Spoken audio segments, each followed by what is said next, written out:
from Teachers Talk Radio. You can catch up with all our shows by visiting our YouTube channel or by listening back at ttradio.org. Don't forget to like and subscribe to enjoy more live education conversation from TTR. We hope you enjoy this show. Outstanding and world-class vision and world-class this. I'm a real leadership geek, honestly. I've spent my whole career reading books and chatting to people. I just find the whole thing and the announcement, the way it's been announced, bizarre. If you could move away from a model where teachers are so intensely focused.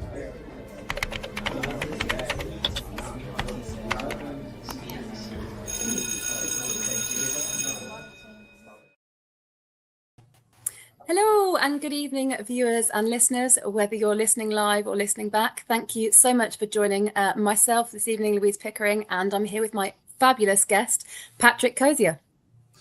Good evening, guys. How are you doing, Patrick?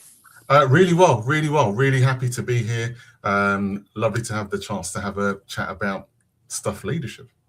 Yes. Just so everyone's aware, obviously you have zoned in, you've tuned in for leadership, taking the helm through Tempest and Tide. So as Patrick has mentioned, we'll be looking at all things leadership, different kind of leadership styles, approaches. We will be digging into research. Also grateful for Patrick's own experiences and thoughts on things, and talking about actual tangible strategies for how to lead in schools. So, Patrick, if you're happy to go, if you want to tell us a little bit about yourself, what it is you do and your work. Yeah, brilliant. So my name, as you can see on the screen, is Patrick Cozier. I am a secondary school head teacher. I have done 19 and a half years as a head teacher at a largish secondary school in North London. So that's kind of my day job. I've been in education since 1994, so this is my 32nd year in education. So I've been around for quite a while, seen lots of things during that time, lots of changes and the kind of cyclical nature of the way that things go. So my main thing obviously is around education, but in addition to that, I do a number of other things. I'm a trustee of a couple of charities that I love the work that they do. I also do coaching in my ample spare time that I have. I've been a governor over the years. I do a lot of work on racial equity, both within my borough and beyond that as well. And I'm also recently a published author. Fantastic. I mean, that's pretty extensive CV you've got there, Patrick. That's pretty impressive. Yeah, I like to keep busy. You know, I always say that the only thing that's worse than being busy is not having anything to be busy for. So I prefer to keep myself busy and occupied. Fab. Right, well, obviously got a whole list of questions, got some exciting ones lined up. So I think probably the one we should start with, kind of the obvious question, is if we're talking about leadership, how would you describe your leadership approach? I don't think we use the word style, but your leadership approach. Okay, so what I would say is that the most fundamental thing for me about leadership is that leadership is about people, and it's about giving service. So that for me underpins everything that I do. It's not about yourself and your ego. It's about the purpose that you serve and what you do for the community of people that you're trying to work with and uplift and support. So that I think is the most fundamental thing. What I would say is that I'm someone who tries to lead in a calm way, in a considered way. I like being a stable presence around the people that I work with, and I try to lead by example. And for me, that is very much about being really clear about what your values are, what your absolute purpose is, and being consistent with that all the way through. I'm not a shouter or anything like that. You know, I don't get angry with people. I tune into what people are feeling, and I try to have good conversations with them. And I think ultimately I try to be as collaborative as I can. You know, I believe that fundamentally the leader doesn't have to have all the answers, and actually consistently they don't. You know, it's okay to not be the expert. there are people around you who you employ to do a great job in the areas that they're really good at. And my view is that you let them get on with it and you support them and challenge them as you should do. But ultimately, it's about everybody having their role and being able to do what they do to the best of their ability. So that's how I would sum up my leadership style. Lovely. Thank you. You've mentioned having kind of clear values, and I think they're kind of inferred by what you've just said. But if I were to ask you what your values would be, and if you were to give them names, what would they be? Oh, that is a good question. Sorry, that was not scripted. yeah, but that's fine. I think things that make you think are always much more interesting than things you can reel off. So I would say that, aligned to what I've said before, that leadership is about people fundamentally. And so I think that optimism is something that I value really highly. An optimistic belief that people are always trying to do the right thing is really important. I value honesty and integrity. And when I say integrity, I want to be really clear about that, because for me, integrity isn't just about this idea that you do what you say you're going to do. I think that's more about reliability. I think integrity is having an alignment with what you do and what you say. And it's also about the integrity for the people that you serve. So it's about doing the right thing, not because you just think it's the right thing, but because you're clear it's the right thing for the community, for the school, for the organization. So I think those things for me are really important. And the last thing that I would say is about being human, actually. Kindness. You treat people the way that you yourself would want to be treated. And I think those things are really critical. And I think it's really interesting. So thank you for sharing that, Patrick. I do think it's really interesting because I think we talk a lot about values in education, and we've had school ethos for years, and quite rightly so. But actually, I think sometimes there's a tension between what we say our values are and what our behaviours demonstrate. Yeah. And I think sometimes we have to quite rightly come back and reflect and be like, we talk, we don't want to become one of those taglines like, if you can be anything, be kind. Right. Well, nice. But how does that actually play out in your leadership? Like, what did you do today to actually demonstrate kindness? So I think I'm always really worried about, as a middle leader talking about values. And I'm like, I can talk about them. Am I actually living them? Sometimes a very different conversation.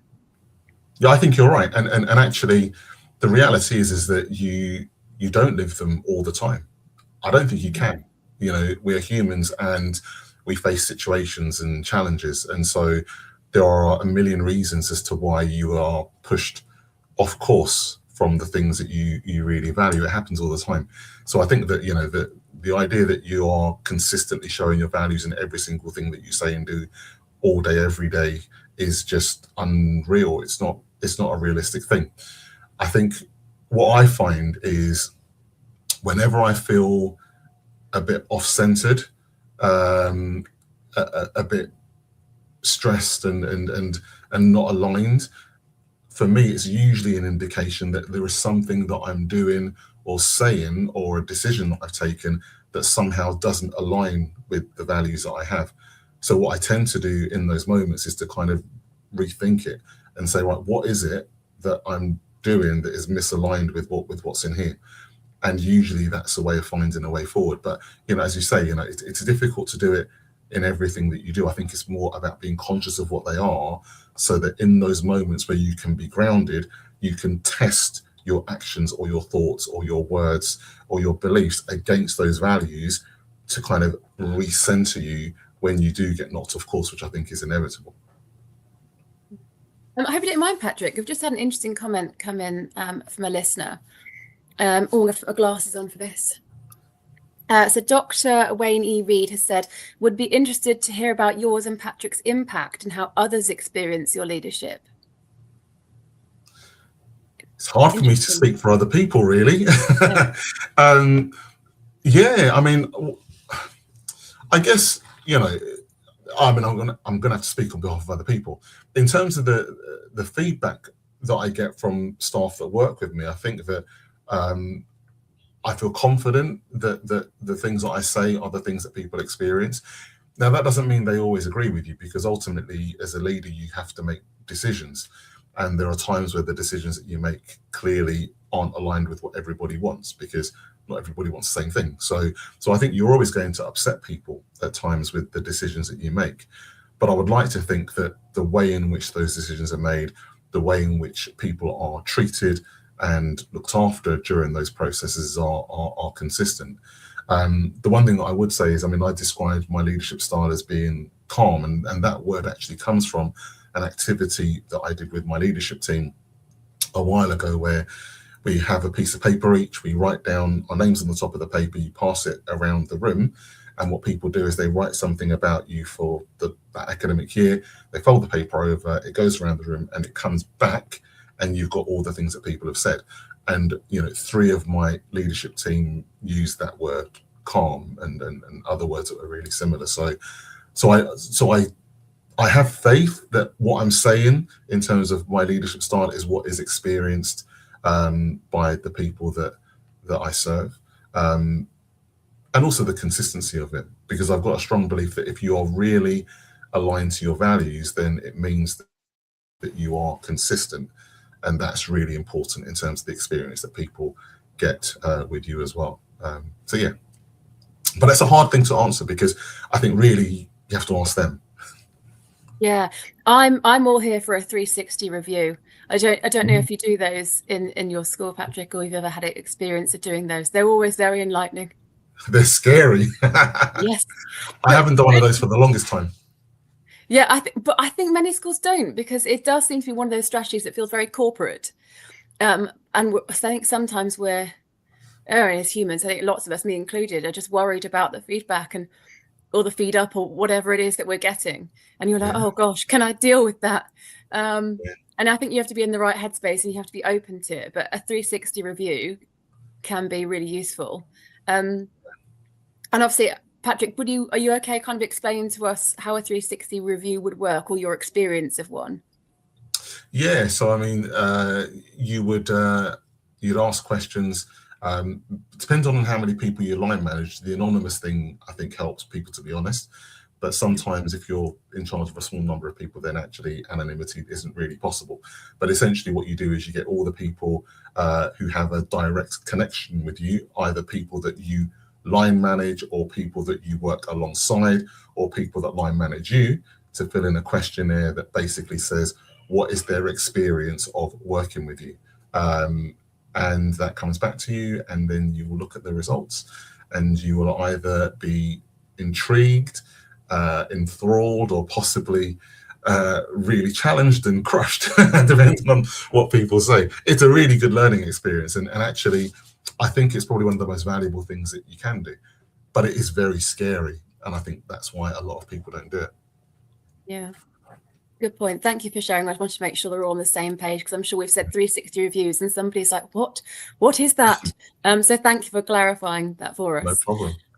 So I kind of want to take a step back. So obviously we've talked about your values, about professionalism, integrity, being human. We know that, you've admitted that sometimes we can't stick to those all the time. There is tension, and we can't always be that perfect human. And obviously you talked about being calm, which is wonderful. What key experiences have shaped you as a leader? So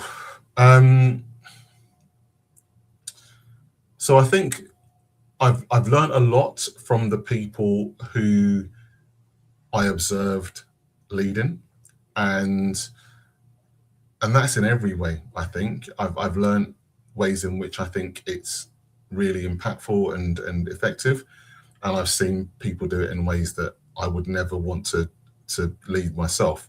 So I think it's definitely the case that you learn a lot from the people that you work with and that you see in positions of leadership.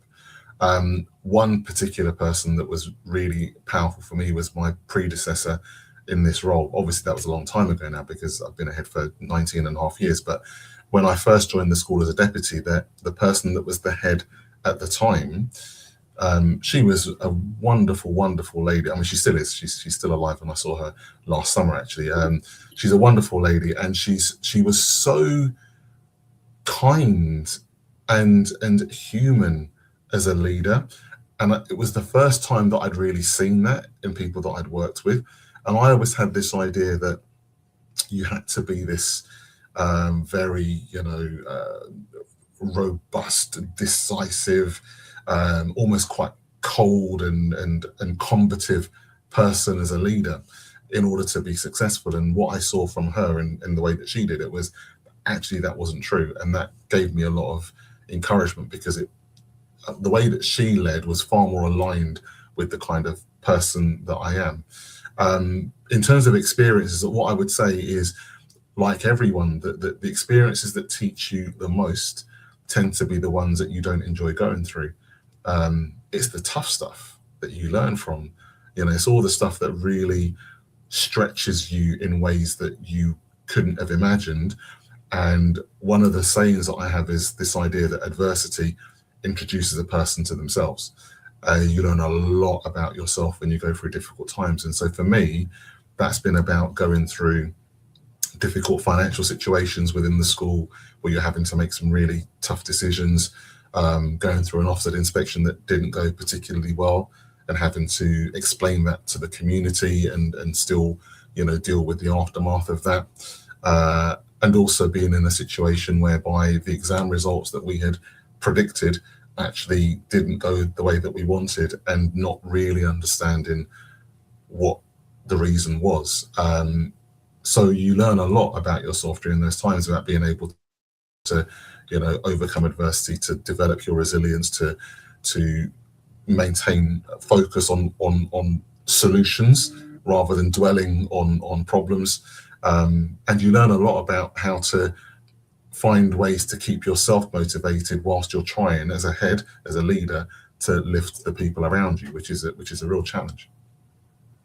Because I think like me, I'm not SLT, and I until you're in it and until you become a head teacher, that burden just feels, it's that incomprehensible to somebody that's never sat in the chair. And actually the weight of not only regulating other people, but also regulating yourself and dealing with that and being like, how do I look after everyone else?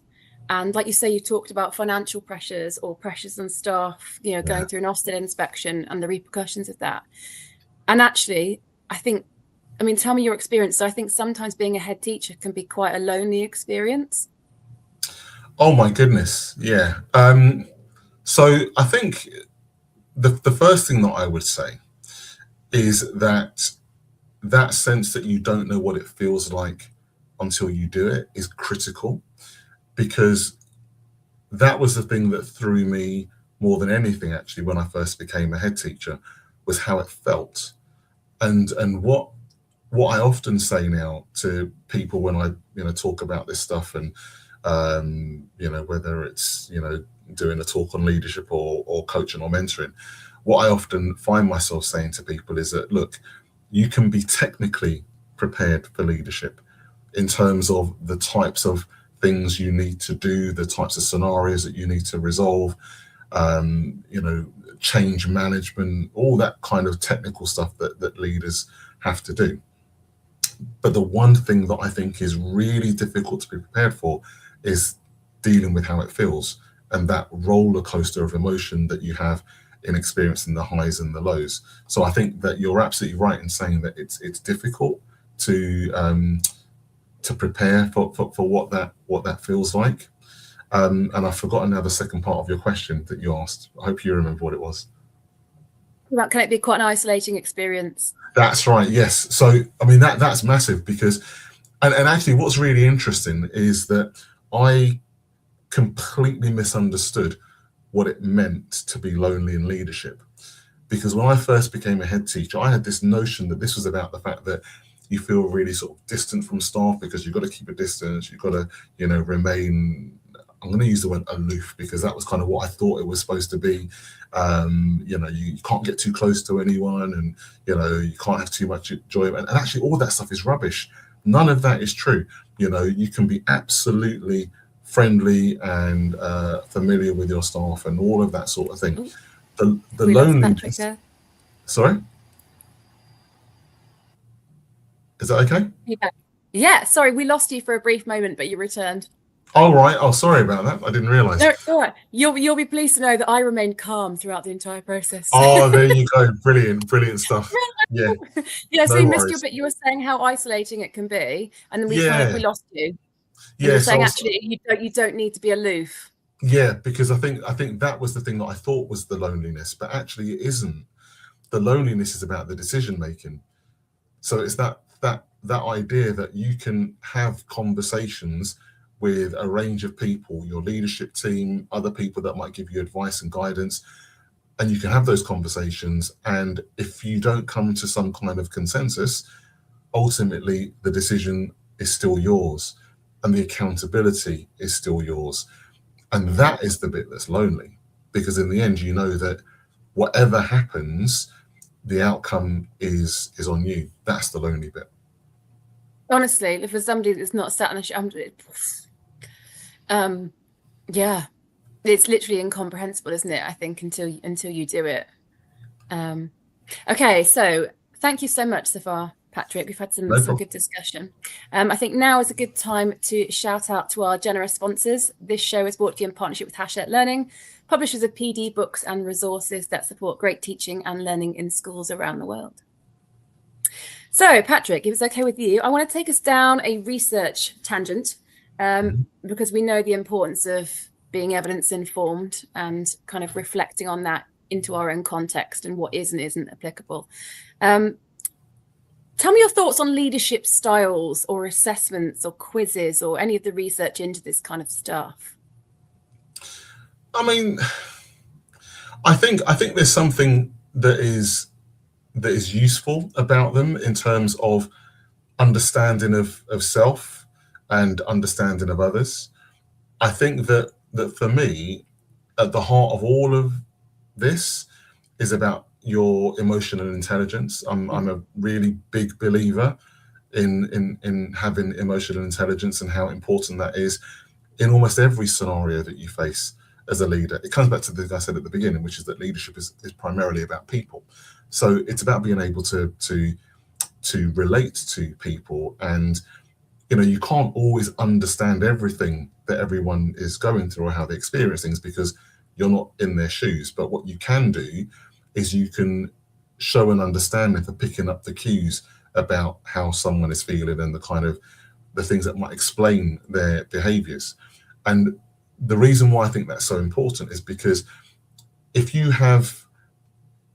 make the assumption that people's behaviors are as a result of other factors that they may or may not be in control of, then that does affect the way that you approach the situation. So for me, the kind of thing that you were talking about in terms of, you know, looking at, you know, those assessments that people can do about leadership styles and all the rest of it, for me, that's really about understanding people. Yeah, that's interesting because I was having a conversation with a colleague about leadership quizzes, and I think you can learn something from everything, right? Of course, whether you can get something tangible from it. What I kind of want to come back and unpick a bit more, which I love, was the fact that you mentioned emotional intelligence. And I think it's all too easy to give staff some questionnaire quiz situation where it's like, here you go, this is how you're going to find out about yourself. Yeah. You're gonna do some tick box activities where you're going to say, in this situation, what would you do? And it's like, oh, that means your servant leadership. Or in this situation, what would you do? And then you add up some funzo scores at the end, some numbers, which apparently have categorized you as a human being. Love a bit of quantitative data for doing this. Yeah. And then you've been told what your leadership style is, but more funsies, your leadership animal. And they're like, what animal would your leadership style represent? And, well, it's a bobcat, obviously. I mean, a bobcat or a whale. But they teach you something. But I think in my experience, they teach me more that I find those kinds of things a bit disrespectful towards the complexity of the human soul and personality. And Do you know what I mean? Like, how can you pigeonhole someone as, oh, look, you're servant leadership and, oh, you're democratic? And, you know, I mean, surely an emotionally and socially intelligent leader, you know, it's different in different contexts with different people. And it's exactly as you said, read your people. Yeah. Like, you should know your people, like who they are and what they stand for and what they're probably empathy, what they're feeling in this situation. You know, if you're delivering bad news, what words are you going to say and are you not going to say? Where are you going to be seated? What room are you going to be in? What feels professionally neutral? Like, what will your body language be? It's more about that for me than just thinking, oh, now is a time for servant leadership. And I think it's wonderful because you talked at the start, you just said, well, of course, this is servitude. It's professional servitude in a really positive way, because everything is about being in service of others. And that always needs to be at the forefront. And I think if we have to do some quantitative data quiz to kind of get to that, we probably don't know enough about ourselves, or we don't feel confident in that we know enough about ourselves. I mean, what are your thoughts? Yeah, no, I think you're right. I think that the tricky thing is, I guess, is that I think as human beings, we are a bit obsessed with trying to understand things. And the way in which our brains work is that making sense of the world usually means trying to find a way of categorizing stuff. You know, if we don't have nice categories, then actually we can't paint a picture. We need a model, something to hang our ideas and thoughts on. So I understand why those things exist, because they are ways of trying to categorize different things that ought to aid your understanding that there is variety. So I think they have a place, but I think what you said is right about, well, it depends on what you do with it and how much meaning you give to it. So understanding that these things are models as opposed to reality, I think is important. So I guess what I'm saying is that perspective is always critical. You know, understand that these things are a tool to aid your understanding and your thinking, but actually they don't reflect absolute reality, because they are simply models. And so for me, what it comes down to in terms of the whole thing around, you know, how do you help people to develop as leaders? I agree with you. It isn't about doing a questionnaire and finding out what pigeonhole you fit into, because depending on who's devised the questionnaire and who's decided what goes with what, then that's completely subjective anyway. But I'm a big believer in the power of coaching. I think coaching is a tremendous thing, because actually it's centered on people and taking you from where you are, and that whole kind of, I guess, journey towards self-actualization. I think that is a far more powerful tool to develop leaders, because it's not pigeonholing people into different categories. Yeah, that's interesting. And I think it's also, like you say, I think one of the issues with some of these leadership diagnostics is that actually they're far removed from situations where you've actually behaved.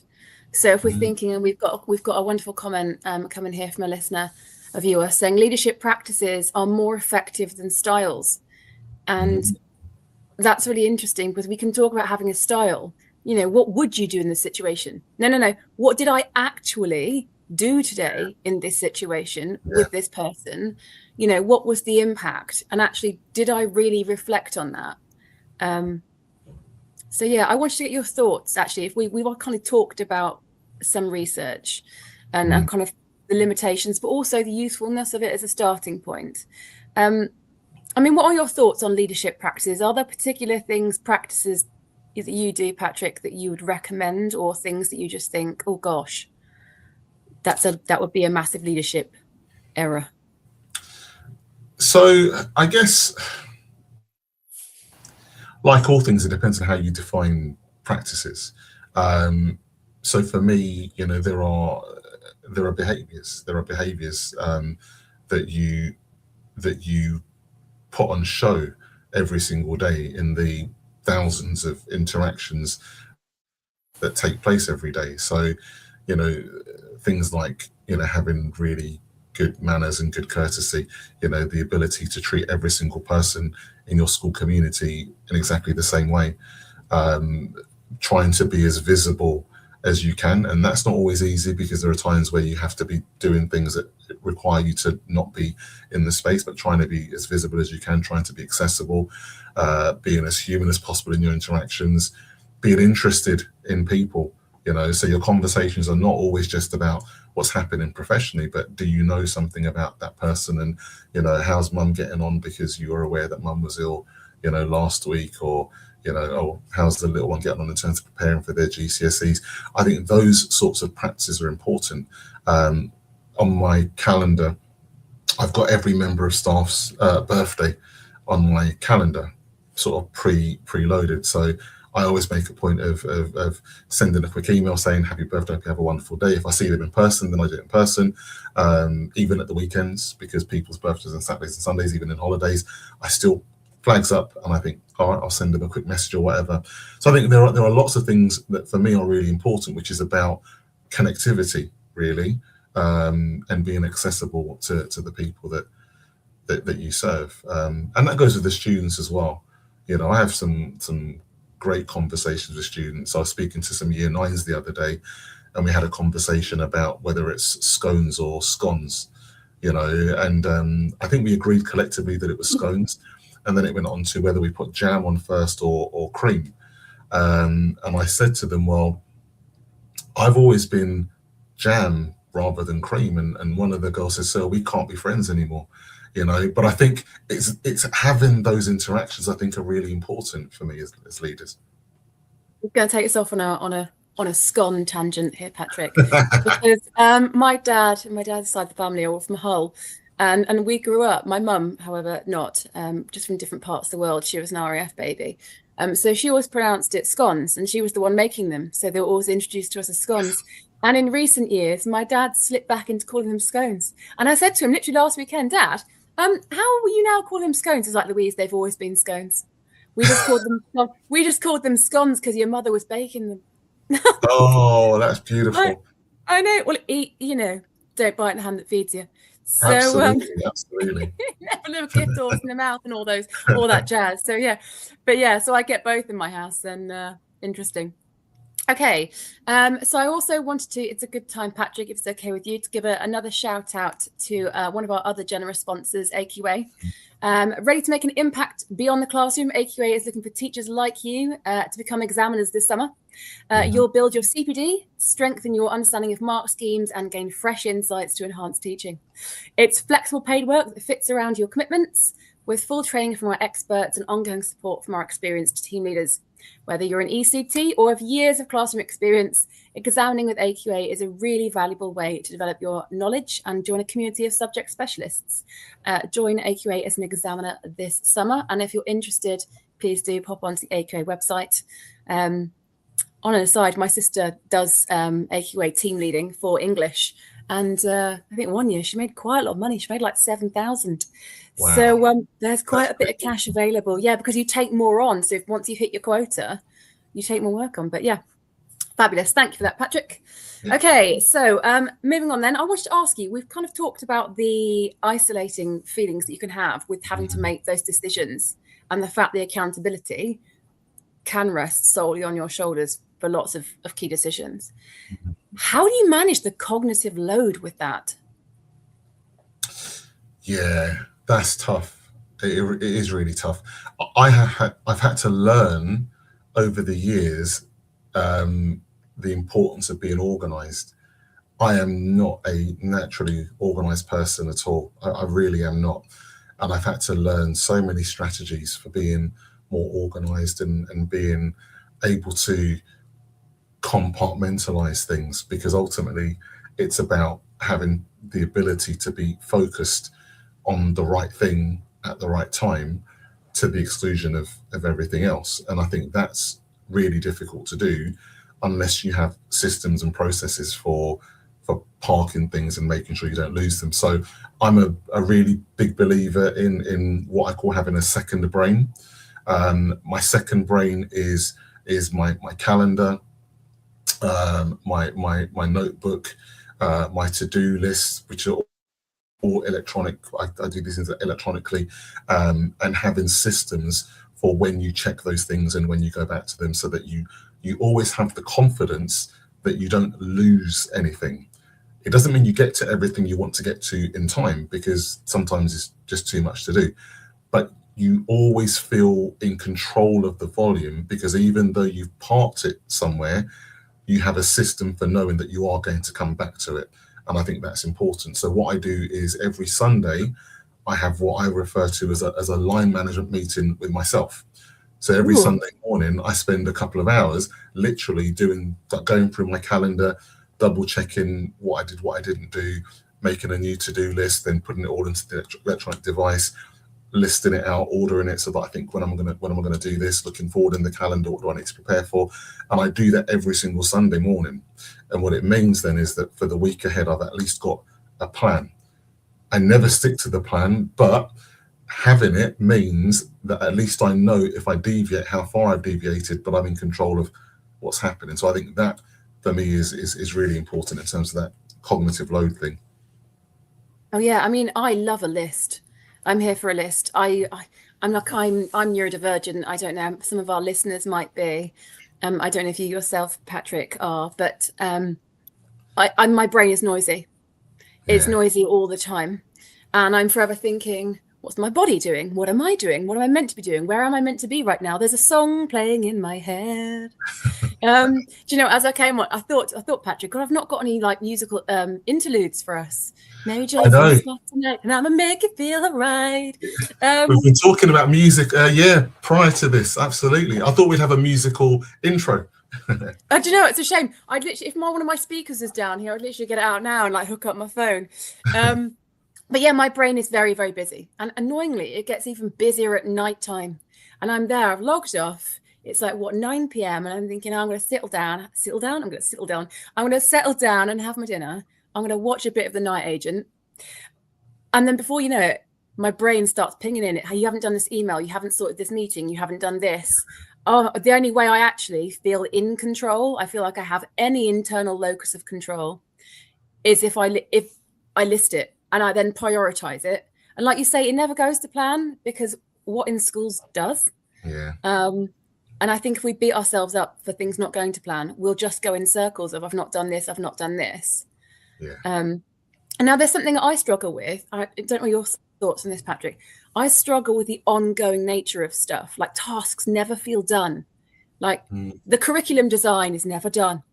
You know, appraisals are never done. And then the marking load's never done. And I just think I personally get really overwhelmed by that, because I've got a list. I'm like, yay, this has helped me. Having to sit and know, now I'm going to be doing this the next few weeks of my life is then just, it feels like a lot. Yeah, no, I think that's right. And I think the only way through that is the idea that you try to break it down into the steps. So you kind of create the illusion of completion by saying, well, I've done that bit, you know. So, you know, if it's about, and as a maths teacher, I shouldn't be talking about this, because my staff that teach English and other scripty subjects will laugh at me talking about marking. But, you know, if it's about marking, then actually you're not going to get through the 40 scripts that you need to get through in one go. But actually, if the completion is, today I'm going to do 7, then you kind of create that sense of completion throughout the process. I think that's another way of managing that sense of overwhelm that you can get. Yeah. I wanted to ask you, actually, I've obviously gone down selfishly this route of neurodivergence, and I've gone down it, A, because selfish reasons, B, I don't actually think we talk about it enough when it comes to staff. We talk about it a lot for students, you know, for our students that have, you know, special educational needs or disabilities. We regularly talk about the EHCP for those that have them, or, you know, any SEMH needs. Quite rightly, we do focus on these. Of course, this is a perfect example of inclusion. I don't think we're doing it enough for staff. And I want to understand from your experience and your point of view, Patrick, how do you look after and kind of promote and support and lead neurodivergent staff? So, if I'm honest, I don't think it's something that I do as well as I could or should. And I think the reason for that is exactly what you've just said, that we don't really talk about this. And so I've been getting better gradually and slowly because of the feedback I get from staff who talk about the things that they struggle with. So I've had conversations with staff about expectations around email and sort of tone of emails and brevity, or sometimes the other, actually the length of an email, or some people that seem to be prolific at writing sort of emails of great length and so on. And we're having conversations about the link between that and being neurodivergent, or things related to organization within the school. As I said, as someone who is not particularly well organized myself naturally, I've had to understand the impact that can have on staff who needs to have things really clearly laid out, predictable, planned well in advance, so that they can sort of adjust mentally to those things. And the idea of that deviating and creating chaos or difference is a real struggle. So I think that for me, it's really about engaging in those conversations with your staff and getting the feedback as to what things we do as an organization that make life easier, and what things actually make life really much more challenging that we could think about changing. But I think it is an emerging area. I don't think it's something that schools actually do very much on at the moment from a staff point of view. Yeah. It was actually wonderful. At the Festival of Education last year, I attended a session about neurodivergence and staff. I cannot for the life of me remember who the speaker was. She was fantastic. And actually saying what we could do to regulate in the classroom, but also about talking about leadership of neurodivergent staff. And actually, when we say neurodivergent, I mean, there are so many different human brains. And I hate it when we talk about common sense. That doesn't exist. Common sense is not a thing, because every human brain is different. And actually, I think it's a really important conversation to have. And this is something I think that the colleagues I work with currently are actually very adept at doing, is saying, no, this is how Louise works. You know, they will ask, the first conversation I ever had was, how do you like to be led? You know, are there times in your day you don't want to be contacted? You know, are there any words for you that are particularly triggering, you know, that you wouldn't like me to use? I mean, there are some things that I just think, you know, language wise, we should be mindful of. And, you know, also we're talking about tone of emails. Oh my gosh, a lot of people don't understand tone. So, or don't see it the same way we do. So I'm just so used to being very direct. You know, I'm rarely one of these staff that will be like, I hope this email finds you well. That's not you. I don't be brutal. I don't care how this email finds you. Like, this isn't a personal thing. I just need to communicate a professional situation to you so we can work together. Like, this email might be finding you in many different ways. Why am I writing this weird thing? I hope it finds you well. I hope your holiday's been great, and now you've returned. This is what I mean. So when we're talking about tone of emails, we've got to be really careful. Yeah. Because, sorry, Karen. Go. No, I was going to say, and I'll tell you one of the things that's been a massive challenge with this as well. So over the last 3-4 years as a school, we've been through this whole transformation into a school that really values relational practice. And so our whole behavior policy and school ethos is grounded in this idea of developing and building positive relationships. And there are lots of things that we ask of staff in terms of their approach to students, the way they speak to students, the phrases that they use, tone of voice, all of those things which are critical to developing relational practice.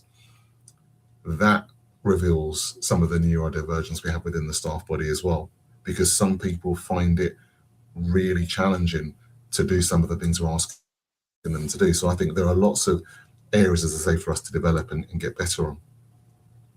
Yeah, that's interesting. And I think it's one of those things. I think I've found that it's helped for me to tell people what my needs are, you know, and to be quite proactive. And I know that can be quite a daunting experience depending on what kind of neurodivergence you have and where that's stemmed from. You know, particularly if it's stemmed from things like trauma. But I do think if you're brave enough, it actually really helps smooth processes at work, if you can just say, you know, in a safe space at an appropriate time, this is how I work, this is what I need, please can you support me with this?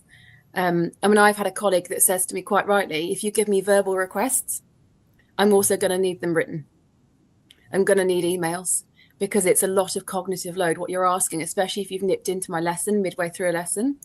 I have a really poor habit of doing this, and I need to reflect more on this. You know, there are times, you know, when you run in and you're like, oh, have you got this? And that colleague's teaching, and I'm like, oh, you know, they're then going to forget because it's a lot. But there are things that we've got to support our staff with. I've just had an interesting comment come in that I know you're really keen to talk about. Dr. Wayne Reed has said, without psychological safety, neurodiverse staff cannot thrive. With it, they can excel. Can you please tell us, Patrick, what is psychological safety, and how does that manifest in the workplace? So I think the main thing for me around psychological safety, it's about acceptance. It's about understanding diversity, people being free to be themselves, free of judgment and stigma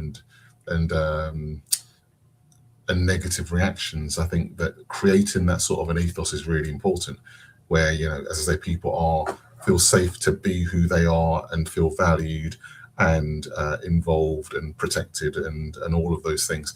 So I think that's a really important point, and I would agree with that.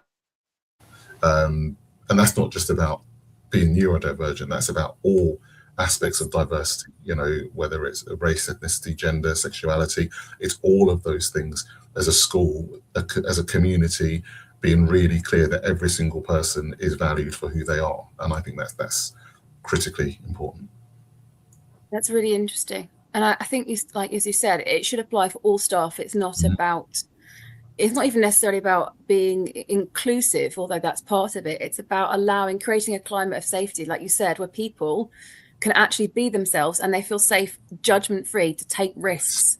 I know that if I say this, that we will explore it and we will give it the respect it deserves without the fear of stigma or discrimination or, you know, repercussions. That I've dared to try something new in my department. And I want to raise this. It hasn't gone so well. You know, can we talk about why it hasn't gone so well? But I still want to try new things. And it's that safety of, we will discuss it. We'll discuss it all without judgment, and we will try it. And we'll be really brutal with ourselves when we've made a mistake, and we'll say it didn't work. It didn't go to plan, and that is okay. Let's talk about what we're then going to do moving forward. And I think that's a really important, like you said, it's a really important part of leadership, because it ties into things like accountability and allowing your staff to flourish. Yeah, I agree. I think all of those things are true. And the other thing that I would add to that is the consistency.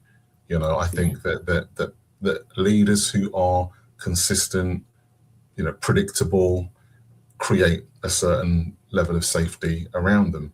You know, there's nothing worse than having someone who you have to go to ask a question to, having no idea what they might respond like today. You know, so being free of, you know, being sort of emotionally consistent and stable is really important in terms of creating that safety within your staffing body as well. And that's something, actually, I think I look to you and I find you quite inspiring, Patrick, for this reason. My personal regulation, I'm really good with regulating with students, and I tend to be quite adept at regulating with staff. But actually, my own regulation, I'm still working on at 39.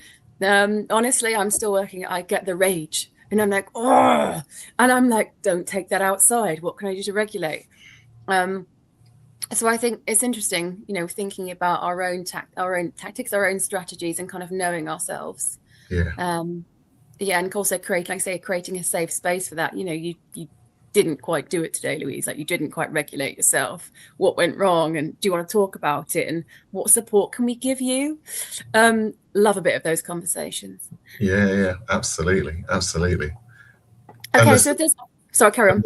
I was going to say, the regulation bit is important, because, again, you know, if you're a leader, you can't create a safe environment for other people if you yourself are dysregulated. It's just not possible. So you have to find ways to keep yourself grounded and to provide the space with which, you know, you can get back to where you want to be when occasions you're not. And we all have that, you know. I think that I'm naturally quite a balanced person and quite considered for the most part, but that's not the case all the time. I had an experience. So we had our Ofsted inspection a couple of months ago under the new framework. Fun and games that is as well. Yeah, that's a whole other show. But it was, yeah, the new framework is I don't think it's great, but then that's another discussion maybe, or you might want to come back to that. But I was on the way into work that first morning of the inspection, and I'd managed to convince myself that I was feeling really calm, confident, ready to go. And then what happened, I was driving up the road that's just before you get to where my school is, and there was a dust truck ahead of me doing the bins. Fine. But what happened was there was a car that was parked in a really silly place in front of it, so it couldn't get round. And this person wasn't moving. And I went from 0 to 100 in a split second. And I thought, oh my God, I've just realized I am actually really stressed. And I'd managed to convince myself that I wasn't, but that one thing showed me that actually I was. So I just think that sometimes we also lie to ourselves as well. You know, we always have those moments too. Yeah, I love the reflection and the honesty. I think it's also refreshing to hear, because when you've got something that says, oh, calm leadership, people like me are like, oh God, this is a goal I'm never going to reach. But it's nice to hear that actually there's, you know, you can be human, and there are times, not that you're human, of course you're very human, but as in, like, you know, anyone can be human and can still make errors and kind of not regulate, and that's okay, because that's a part of being a flawed human. And that's essentially what you've said is the core crux of leadership, is being a human and accepting it, rather than kind of walking around being like, I'm regulated all the time, I never lose my rag, you know, I never make a mistake, I'm here for all the leadership styles. And so it's actually really refreshing to say, actually, no, I make these dysregulated moments happen. Yeah. I kind of wanted to push the conversation a bit, Patrick, if that's okay. I know we've got about 5 minutes or so, and I wanted to ask your thoughts. This is something I ask all of my guests. We've talked about research, we've talked about definitions and kind of strategies. Moving it forward, I kind of want to talk to you about CPD and what you think effective CPD looks like for any kind of leader, be that middle leadership or senior leadership or executive. What would you expect to see in a decent CPD program? So I'm not sure that we do this really well. I'll say that first of all, because I think that, you know, we've created a culture of CPD, which is often about, you know, someone delivers a talk on something, and we look at the slides and we write notes and we might do a few activities, and then we take that away, and the impact on practice is minimal. So I think that the kind of common experience that people have isn't really impactful. So what I would say for me, first of all, is that a CPD program ought to be a bit like a good scheme of work in as far as it's cyclical. If there are things that you're trying to embed within your school, then you have to do them. You have to talk about them, you have to model them, you have to get people to actually practice them, reflect on them, and then you've got to come back to them and reflect on where you've got to and where your weaknesses are and the things you need to improve, and then you go again. So I think the first thing that I would say is a good CPD program is really focused on what's important, i.e. on your development plan priorities and that sort of thing. And it's cyclical. It accepts that you're not going to do it in one go. You introduce it, you do it, go away, try it, come back, reflect, and so on. So I think that experiential bit that's really in the middle of that is the most important thing. So I talk about things like what you learn from colleagues. It's the conversations you have with colleagues. It's the go in to see someone's lesson. It's having someone come and see your lesson and say, you did this, you did that, based upon the things that you want to work on. It's about going to spend a day shadowing someone in another school who's doing a role that you want to do, and that conversation with them about the intricacies of what they do and the challenges and the little nuggets of things that work really well. I think it's rooted in practice. So CPD programs that bring an element of, it's actually about what you do and the doing that helps you to learn, rather than the talking. So I think for me that's really important. And I'll come back to the one thing that I said a few moments ago that I think is integral to this, and we're doing this in my school, and we're growing this as quickly as we can, which is the coaching approach. I think coaching is fundamental to human learning and development. Having someone support you to create that space where you can reflect in an honest and open way is, I think, critical to all learning. Well, I think you're on mute at the moment. Thanks for letting me know. That was a COVID moment, wasn't it? You're on mute. It did actually flash up on my screen. Your mic is muted, Louise. Actually, it's really interesting because I think you talked about it, CPD kind of being cyclical and being embedded, which is nice because I think we talk about that a lot, but we still go to one-off inset sessions. Yeah. We still talk about it, but we still go back to them. Yeah. Oh my gosh. But actually, with leadership training, we can go down the route of, and I don't want to knock, experts. I don't want to knock consultants because they can provide really good insight. They can bring in the research. They can bring in kind of, like I said, the underpinning evidence. And I can't speak for anyone else. I can only claim to speak for myself here. I have learned way more on the job by having a line manager that coaches me. Yes. It says, Louise, can we look back at what you've just done there and what you've said? What were the alternatives there? And what could the potential outcomes have been? And a good coach will ask the right questions. Yes. So it's not just, Louise, you've done this wrong. Because if someone told me I'd done it wrong, I'd be automatic defense. I'm like, shut down, criticism, and I don't know how to deal with this rejection. But actually, a good coach kind of gently leads you there by asking you the questions so that you work out what you could have done differently and the potential different outcomes. And I think that's something, I don't know about you, but that kind of life practice experience embeds so much deeper than having a speaker coming in and telling me what good leadership looks like. Yeah, 100%. Having someone at the end of the day be like, Louise, tell me how you're feeling today about that situation. And there's me having my rage or whatever it is, in private with my line manager. And they're like, okay, let's unpick that. And then we unpick it together. And it's a supportive. They haven't necessarily planned the conversation, because I don't think some of those coaching conversations you can plan, unless you, of course, there are other kinds of coaching models. But I think a lot of the effective ones are just because your person, because you have emotional and social intelligence, and your staff, your coachee, you don't need to script it. You know the questions you need to ask. I agree 100%. And actually, what I love about those sorts of conversations is it doesn't rely upon someone being an expert, because it isn't about that. It is about trying to support people to reflect in ways that help them to understand the impact of their actions, their thoughts, their limiting beliefs, and all that sort of thing. I think is really powerful. And actually, whenever I give leadership talks, one of the things that I say, and anyone that's ever heard me give a leadership talk will know that one of the things that I always say is, I am not an expert. I'm not.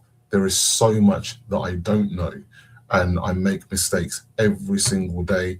And I've reconciled myself with the fact that my aim in life is to be less wrong today than I was yesterday. And I think that's really important, because that humility of understanding that actually you don't know everything is really important. And therefore it keeps your mind open to listening and learning and developing. And it also takes the pressure off, because that pressure to not make mistakes in leadership is huge. Wow. But if you accept that actually you can't not make mistakes, it's impossible. because it's too complex, and no one, despite what they may be saying, has a handle on all of the different variations that exist within life and leadership. So I think those things are really important, that sense of being able to learn alongside people rather than, you know, have to be the font of all knowledge. And, you know, people don't develop if they're around someone who knows everything. Yeah, that's true. But also, I mean, as you said, it's so complex. A lot of it is subjective as to what somebody would do in a situation or how they would have led that or made a decision. So, you know, there's no right or wrong answer anyway. So sometimes, you know, consultants can be particularly helpful for opening up the discussions and for facilitating those and for bringing the research. And I think it's wonderful that you're so honest and just saying, I don't think anyone can be an expert at leadership. It's about being open and growth, and accepting those brutal 360s when they come in. Absolutely. Absolutely. I know that we've technically gone over time, but there's one last question, if you're okay to hang fire just for a few minutes. Go for it. Thanks, Patrick. Thank you. I think we've talked about kind of like people that are, or more about established leaders. And I wanted to leave this show asking for your thoughts. New leaders, kind of maybe stepping into their first middle leadership role, or you've got experienced middle leaders stepping up into SLT, somebody stepping up. What would your advice be to new leaders into any kind of role? What would that be? So I think there are a few things that I would say. I'll limit it down to three things. So the first thing that I would say is to embrace the fact that leadership is difficult, and that's okay. Don't expect it to be easy, because it isn't supposed to be. You know, leadership is complicated, and you are there to solve problems that are complex and difficult, and problems that other people can't solve. The easy stuff gets done and resolved before it gets to you. So as a leader, you are dealing with tough stuff, and I think it's important to embrace that and just accept it for what it is. I think that's important. The second thing that I would say is find ways to develop and maintain a sense of perspective, because the one thing that I think happens when you're new to leadership is that everything feels huge. Yeah. There are no problems, they're all problems.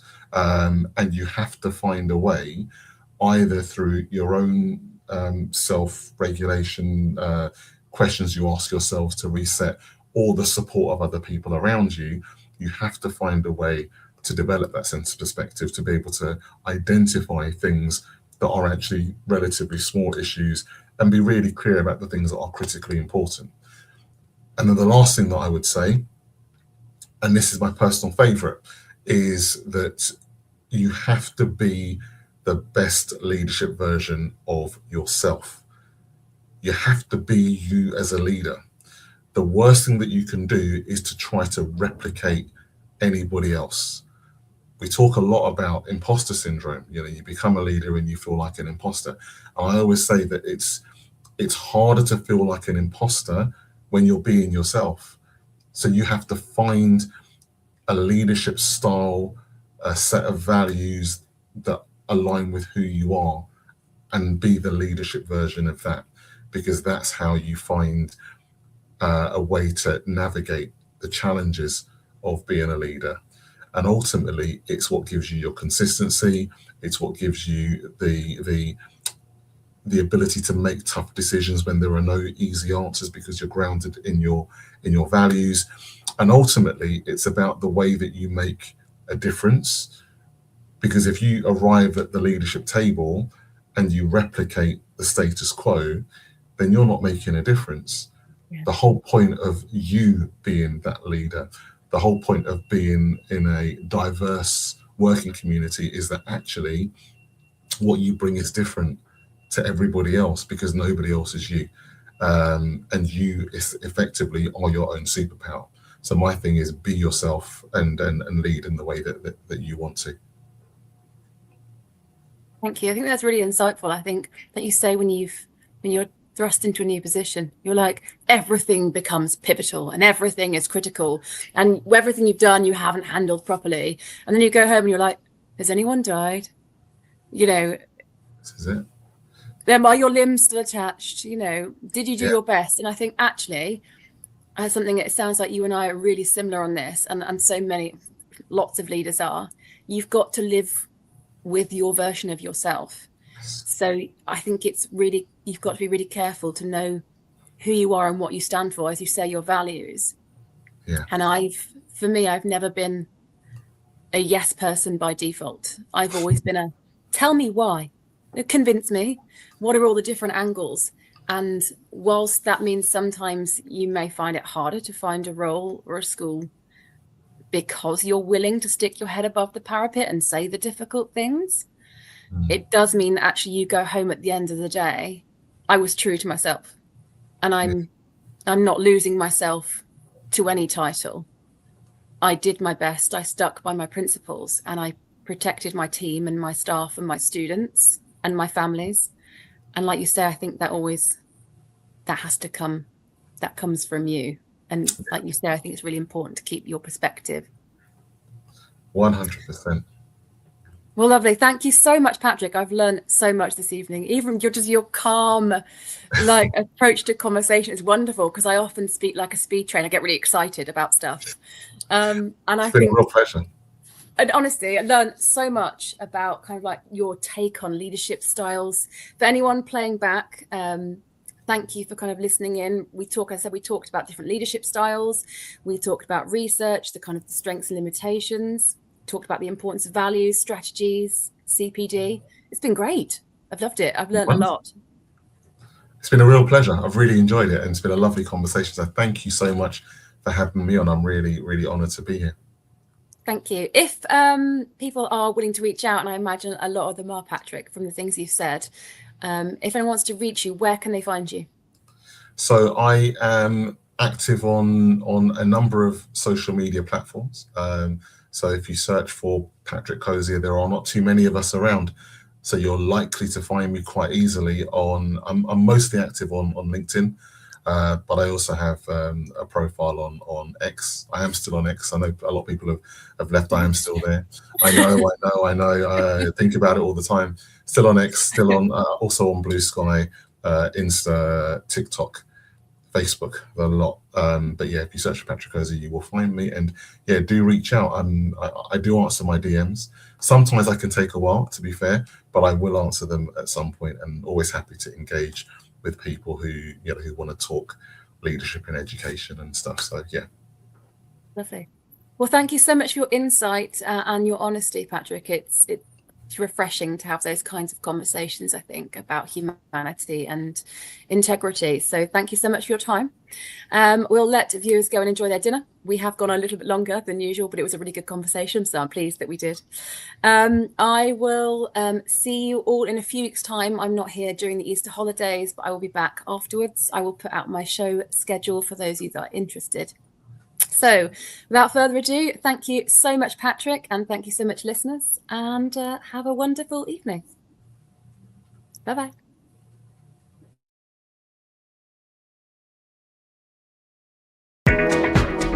Outstanding and world-class vision and world-class this. I'm a real leadership geek, honestly. I've spent my whole career reading books and chatting to people. I just find the whole thing and the announcement, the way it's been announced, bizarre. If you could move